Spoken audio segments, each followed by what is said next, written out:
కలిసి వస్తుంది ఎందుకు మరి అది ప్రేమ ఎక్కువ ఉంటే అట్లా అవుతుందంట. ప్రేమ ఎక్కువ జల్దీ కాదు. అందు గురించే ఈరోజు కూడా మీకు ఫస్ట్ టైం ఇచ్చిన 6 గంటలకు 7 గంటలకు లోపల వస్తా అని చెప్పిన వాళ్ళు క్రిస్టియన్ల ప్రోగ్రామ్ ఈ రోజే పెట్టుకున్నారు. మళ్ళీ వేరే లేదు ఇక రేపు 24 ఎల్లుండి క్రిస్మస్, రేపు క్రిస్మస్ ఈ ఉంటుంది. వాళ్ళని చర్చిలలో పండుగ చేసుకుంటారు కాబట్టి 23 తారీఖు ఖచ్చితంగా పెట్టాలి సార్ అని అది నిన్న చెప్పింది. నిన్న చెప్పగానే సరే ఏం చేస్తామని చెప్పేసి వాళ్ళకి 3 గంటలకు టైం చెప్పిన. కానీ 3 వద్దు సార్ 4 గంటలకు 5 గంటల వరకు ఇస్తామని చెప్పాను. 5 అయింది, ఒక్కరు రారు, ఎవరు రారు, 10 మంది కూడా లేరు. ఎంఆర్ఓ మేడం వచ్చిపోయారు, అందరు వచ్చిండ్రు. లాస్ట్కు 7 గంటలకు 7:30కు ఒక 50-100 మంది సమయం. ఇక వాళ్ళ కార్యక్రమాన్ని జల్దీ అర్ధ గంటలే పంపించాలి నాకు అని చెప్పేసి జల్దీ కేక్ కట్ చేయించి ఒక 2 మాట్లాడగానే అందరికి సన్మానం చేసి వచ్చేసినాం. కాబట్టి క్షమించాలని చెప్పేసి కోరుకుంటా ఉన్నా. మీరు యునానిమస్ చేసుకున్నందుకు మరొకసారి మీకు అందరికీ అభినందిస్తా ఉన్నాను. ఇక రాహుల్ రెడ్డి కూడా ఫస్ట్ టైం సర్పంచ్, ఆయన కూడా యునానిమస్ అయ్యేది మిస్ అయిపోయింది. కానీ యునానిమస్ అయినట్లనే 600 మెజార్టీతో గెలిచిండంటే యునానిమస్ అయినట్లే అని చెప్పేసి ఇట్లా యునానిమస్ ఉంటే మీ అండ్లో మీకు ఏం కొట్లాటలు లేకుండా ఏం లేకుండా అన్ని సామరస్యంగా ఉంటే అభివృద్ధి అనేది చాలా ముందుకు పోతాం అభివృద్ధిలో అని చెప్పేసి. ఎందుకంటే మీరు ఇటువంటి తాండల మీద మా నాయన కిషారెడ్డి గారికి కూడా చాలా ప్రేమ ఉంటుండే. అన్ని తాండలలా లేకుంటే ఫస్ట్ ఊర్లోకి వెళ్ళి వస్తే పెద్ద మనిషిని తొలగరాపో అది, తర్వాత మా సారు సమితి ప్రెసిడెంట్ అయినాక ఎమ్మెల్యే అయినాక అన్ని తాండలకి వెళ్ళి కానీ ఎస్సీ కాలనీ కానీ ఎవ్వరు వచ్చినా కూడా చదువు రానూరు వచ్చినా పని చేసింది. చిన్న పిల్లలు వస్తే కూడా ఏం కావాలని చెప్పేసి వాళ్ళందరి దగ్గర తీసి పని చేయించింది. అదేవిధంగా ఈరోజు యునానిమస్ అయిందంటే నిజంగా నాకు సంతోషంతో చెప్తా ఉన్నా. మీకు 20 లక్షల సీసీ రోడ్ అడిగింది, 20 లక్షల సీసీ రోడ్ ఇస్తా. ఒకటి 20 లక్షల సీసీ రోడ్ ఇస్తా. తర్వాత 2 గుళ్ళ కాడ మొరం అడిగింది 5 లక్షలది. తర్వాత రామ్ సింగ్ తాండకి రోడ్ అడిగింది కదా, ఈజీఎస్ ఉంటే ఈజీఎస్లో పెట్టేసుకోండి.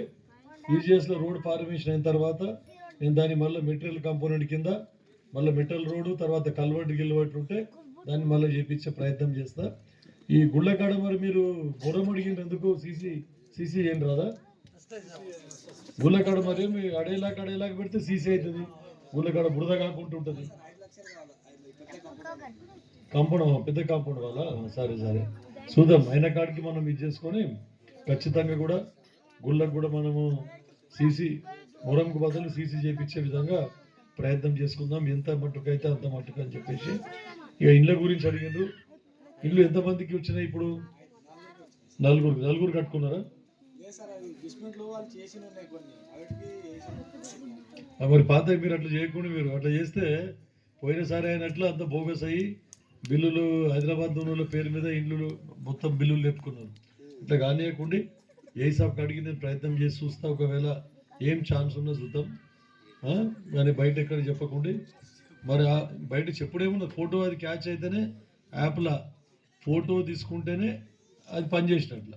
ఫోటో తీసుకోకపోయా అంటే మొత్తం బిల్ రాదు. ఇక మనకు ఎంత ప్రయత్నం చేసినా రాదు. కాబట్టి అందు గురించి మీరు దయచేసి ఇప్పుడు కొత్తగా కట్టుకుంటే వాళ్ళకు ఎట్లున్నదంటే రూల్ ప్రకారం ఏముందంటే ఫస్ట్ జాగ ఉండాలి. జాగ ఉన్న తర్వాత 40 గజాల నుంచి 60 గజాల జాగ ఉండాలి. 40 గజాల కంటే తక్కువ ఉండకూడదు, 60 గజాల కంటే ఎక్కువ ఉండకూడదు. దాని తర్వాత మీ పేరు మీద ప్రొసీడింగ్ వస్తుంది. ప్రొసీడింగ్ వచ్చిన తర్వాత ఖాళీ జాగాలో ఫోటో దిగాలి. ఖాళీ జాగాలో ఫోటో దిగినాక మళ్ళీ బేస్మెంట్ అయినాక ఫోటో దిగాలి. బేస్మెంట్ అయిన తర్వాత గోడలు వేసినాక ఫోటో దిగాలి. మరి చెత్త వేసినాక మొత్తం అయినాక ప్రతి కంపల్సరీ ఫోటో దిగాలి. లేకుంటే ఏమైందంటే మీకు గోడలు వేసి మళ్ళీ గోడలు వేసినాక ఫోటో దిగకుండా డైరెక్ట్ చెత్త వేసింది అనుకోండి, అయితే కూడా బిల్ రాదు. గోడలు వేసినది ఫోటో ఉండాలి, మళ్ళీ చెత్త అయినాక ఫోటో ఉండాలి. కాబట్టి అందు గురించి అంత పకడ్బందీగా చేసిండ్రు. 60 గజాలలో చాలా మంచిగా 2 బెడ్రూమ్లు, ఒక హాలు, ఒక కిచెను, ఒక బాత్రూమ్ వస్తున్నది. మీరు ఎంతమంది ఇప్పుడు మీకు ఎంతమంది అవసరం ఉన్నదో మీరు రాయండి. విడతల వారీగా ఇప్పుడు ఒకసారి first time 10, second time 10, third time 10 సరిపోతాయి కదా? 30 సరిపోతాయా? జాగా ఉన్న వాళ్ళకు నువ్వు చెప్పినావా చేపిస్తా. నువ్వు చెప్పక నాకు గుర్తున్నది. నాకు నువ్వు ఇప్పుడు మర్చిపోయాను, నీ స్పీచ్లా చెప్పలేదు, నాకైనా గుర్తున్నది. ఆ? అయితే ఎందుకో మరి దగ్గర ఇవి తాండకు కూడా ఇంక్లూడ్ చేసిన కానీ దగ్గరవాడ దాకా వచ్చి వాళ్ళు మళ్ళీ ఎక్కడికి వెళ్ళి లైన్ తప్పేసారు, ఇక్కడికి వెళ్ళి తప్పేసిండ్రు అని చెప్పేసి వాళ్ళ కాంట్రాక్టర్ కూడా చెప్పినా, మళ్ళీ ఏడీ కూడా చెప్పినా, మీకు దగ్గరవాడ దాకా మంచిగా చేసిండ్రు, ఇక్కడికి వెళ్ళి మంచిగా చేయలేదని తెలిస్తే చెప్పినా. అది కూడా తొందరగా మళ్ళీ 2000 స్తంభాలు పెట్టుకున్నాం మనం. ప్రతి మండలంకు ఒక 40 స్తంభాలు వచ్చినాయి. దాంట్లోకి వెళ్ళి మీకు అడ్జస్ట్మెంట్ చేసి ఎట్లా అని చేపిస్తా అని చెప్తా ఉన్నా. ఇండ్ల గురించి మీరు మర్చిపోతే ఇండ్లు ఎన్నింటన్ని జాగా ఎంతమంది అందరికీ జాగా ఉంది కదా. మరి అదే మరి ప్లాట్ గవర్నమెంట్ ల్యాండ్ ఉంది కదా. చెప్పు, నేను తహసీల్దార్ రేపు పొద్దునే నేను చెప్తా. వచ్చేసి మీరు ప్లాటింగ్ చేసుకొని మొత్తం లేఅవుట్ అన్ని చేసుకొని తహసీల్దార్ కలెక్టర్ మేడం అప్రూవల్ తీసుకొని మీకు అందరికి ఎవరికి జాగా ఉన్నోళ్ళేమో జాగాలో కట్టుకోండి, జాగ లేని వాళ్ళకు జాగ ఇస్తాం. 60 గజాలు జాగా ఇస్తాం మనం కలెక్టర్ అప్రూవల్ తీసుకొని. కానీ ఏమంటారు ఇక మాకు ఇంకా మళ్ళీ కావాలని జాగా ఉంటే కూడా జాగా లేదని జాగా తీసుకుంటారు. అట్లా చేయకండి. జాగా ఉంటుంది కానీ ఇక అది వస్తుంది ఇది వస్తుంది అని లెక్కల తీసుకొని ప్రయత్నం చేస్తారు. అట్లా దయచేసి అట్లా చేయకండి. గరీబ్ వాళ్ళకి ఫస్ట్ ప్రయారిటీ ఇస్తాం, జాగా లేని వాళ్ళకు అట్లా ప్లాట్లలో జాగిస్తాం. జాగా ఉన్న వాళ్ళకి ఫస్ట్ విడతలు శాంక్షన్ అయిపోతుంది. మీకు రేపు నెక్స్ట్ శాంక్షన్ చేపించిన తర్వాత మీరు ఫోటో అది ప్రొసీడింగ్ వచ్చినాక ఫోటో దిగి తొందరగా బిల్ వస్తుంది. ఇక వాళ్ళదేమో ప్లాట్లు లేని వాళ్ళది కలెక్టర్ దగ్గరికి ఫైల్ పోయి రావాలి, కొంచెం టైం పడుతుంది. వాళ్ళు కలెక్టర్ దగ్గర అప్రూవల్ ఇచ్చినాక మీకు అందరికీ దాంట్లో ప్లాట్లు ఇస్తాం. దాని తర్వాత శాంక్షన్ చేస్తాం. ఇంకా 3 సంవత్సరాలు మన గవర్నమెంట్ ఉంటుంది, ఏం పర్వాలేదు. ఇప్పుడేమో పైసలు అది చాలా కష్టం ఉన్నది. ఇప్పుడు అన్ని స్కీమ్లు మెయింటైన్ చేయాలి. పెన్షన్లు ఇవ్వలేదు చాలామందికి, భర్త చనిపోయిన వాళ్ళకు, పెద్ద మనుషులకు వాళ్ళకి పెన్షన్ రాలేదు, ఎందుకంటే పైసలు లేక ఇవ్వలేదు. ఇప్పుడు ఒక 3-4 నెలల తర్వాత పెన్షన్లు కూడా స్టార్ట్ చేస్తామని చెప్పారు. ఇంకొక 6 నెలల లోపల మనకు అన్ని పైసలు జమ అవుతాయి. నాకు తెలిసి కొంచెం ఇప్పుడిప్పుడే కొంచెం మనం నిలదొక్కుంటున్నాం. మీకు అందరికీ తెలుసు, సోనియా గాంధీ తెలంగాణ ఇచ్చినప్పుడు 18,000 కోట్ల సిలక్ బడ్జెట్ ఉండే. అటువంటిది 10 ఏళ్ళు పరిపాలన చేసిండ్రు వీళ్ళు. చేసి 8 లక్షల కోట్ల అప్పు చేసిండ్రు. ప్రతి నెల 6,500 కోట్ల రూపాయలు మిత్తి కట్టుకుంటున్నాం మనం. మిత్తి అంటే దాన్ని బట్టి ఎంత అప్పు చేసిండ్రో మీరు అర్థం చేసుకోండి. వాళ్ళు అప్పు చేసి ఏం చేసారు? ఏం చేయలేదు. మిషన్ భగీరథ అన్నారు, మిషన్ కాకతీయ అన్నారు, అక్కడ కాళేశ్వరం అన్నారు, మరి చెప్పింది ఏం చేయలేదు. డబుల్ బెడ్రూమ్ అన్నారు, అది చేయలేదు. ఉద్యోగం ఇంటింటికి అన్నారు, అది చేయలేదు. ఇప్పుడు చూడండి 11,000 టీచర్ ఉద్యోగాలు ఇచ్చినాం, మొత్తం 70,000 మందికి ఉద్యోగాలు ఇచ్చినాం. ప్రతి స్కూల్లో ప్రతి తాండలో కూడా సార్లు వస్తున్నారు, టీచర్లు వస్తున్నారు. ఫస్ట్ స్కూల్ తెరవగానే డ్రెస్సులు, పుస్తకాలు, కాపీలు అన్నీ ఇస్తున్నాం. మరి అవన్నీ కూడా ఇచ్చేప్పటికీ అందరూ ప్రైవేట్ స్కూల్కి పోకుండా గవర్నమెంట్ స్కూల్లో జాయిన్ అవుతా ఉన్నారు. ఇక 6 కోట్ల రూపాయలతోనే తాండలకు అన్నిటికీ కూడా రోడ్ చేయించినాం, అంటే రోడ్డు శాంక్షన్ చేసినాం. చాలా తాండలకు రోడ్ శాంక్షన్ అయింది. కానీ ఈ బాకీ ఉన్నాయి 45,000 కోట్ల బాకీ. అప్పుడు చేసిన గుత్తేదారులకు 45,000 కోట్ల బిల్లులు ఇవ్వాలి. కొన్ని ఇచ్చుకుంటూ పోతున్నాం, కొన్ని పనులు చేస్తున్నారు. అందుకే ఎవరు ముంగడికి వస్తలేరు. కాబట్టి కొంచెం ఆలస్యం అవుతున్నది. వాళ్ళందరూ ఖచ్చితంగా అన్ని తాండలకు కూడా రోడ్డు వేస్తామని చెప్పేసి మీకు చెప్తా ఉన్నాం.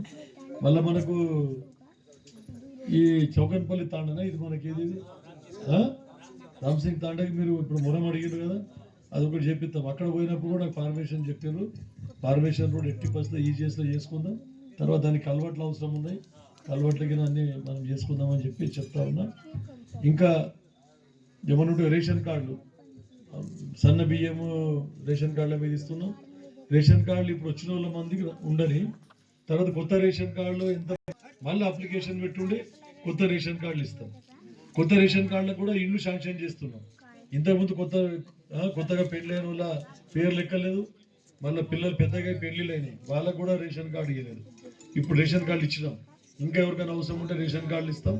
ఆ రేషన్ కార్డులో దాని మీద కూడా మళ్ళీ కొత్తగా ఇల్లు శాంక్షన్ చేసుకోవచ్చు. ఇప్పుడు కొంతమందికి అప్పుడు ఏమైందంటే, ఇగో శివాజీ మనకు అప్పుడు పాత ఇందిరమ్మ ఇండ్లు కొంచెం ఏదైనా సిమెంట్ తీసుకున్నా 5,000 10,000 బిల్లు తీసుకున్నా L3లో పడ్డాయి. L3లో పడి వాళ్ళకి ఇక రావు, ఇక వాళ్ళకు ఇల్లు కట్టుకుందామంటే శాంక్షన్ కాదు. కాబట్టి ఏం చేయండి అంటే వాళ్ళ ఇంట్లో ఎవరికన్నా కొత్త రేషన్ కార్డు వస్తుంది కదా, రాకుంటే చేపించుకోండి, కొత్త రేషన్ కార్డు చేపించుకొని కొత్త రేషన్ కార్డు మీద మళ్ళీ ఇల్లు శాంక్షన్ చేసుకుందాం. ఎందుకంటే శాంక్షన్ చేసుకుందాం. ఎందుకంటే L3లో పడ్డ వాళ్ళకు చాలా కష్టం, వాళ్ళ గవర్నమెంట్ ఇస్తలేదు. కాబట్టి L3లో అందులో కొత్త వాళ్ళ ఇంట్లోకి వెళ్ళి ఒక రేషన్ కార్డు తీయండి, రేషన్ కార్డు కొత్తది చేయించుకుంటే వాళ్ళకు కూడా ఇల్లు శాంక్షన్ చేస్తామని చెప్తా ఉన్నాం. ఇక అందరితో తాండలంతా ఫ్రీ ఉండొచ్చు. కరెంట్ అయితే మొత్తం అందరికి వచ్చింది కదా. ఎవరు ఎందుకు కరెంట్ బిల్ ఎందుకు వస్తుంది? కరెంట్ బిల్ 200 యూనిట్ లోపల ఉంది కదా మీది. నేను చెప్తానికి ఎందుకు 200 యూనిట్ల లోపల మీరు కాలిస్తే ఎక్కువ అయితే బిల్ వస్తుంది, 200 దాటితే ఎక్కువ వస్తుంది. కావాలంటే 2 మీటర్లు తీసుకోండి, 2 మీటర్లు తీసుకోండి, కానీ ఎక్కువ బిల్ రాకుండా చూసుకోండి. ఎక్కువ యూనిట్లు కాలకుండా 200 యూనిట్ల లోపల కాలితే నేను చెప్పి చేపిస్తాను. ఆ రాజు మీద మస్తు కంప్లైంట్ చెప్పిరు, బోరిగోలు, చౌకన్పల్లి వాళ్ళు, సర్దార్ తాండవులు అందరు. మరి ఎందుకట్లా? రాజుకు ఏమన్నా ఉంటే నాకు చెప్పుండి, నేను డైరెక్ట్ చెప్తాను, రాజుకు పిలిచి చెప్తా. అయినంత మటుకు ఒకవేళ 200 యూనిట్ల కంటే ఎక్కువ కాలేటి వాళ్ళు మాత్రం బిల్ వస్తుంది, కట్టవలసిందే.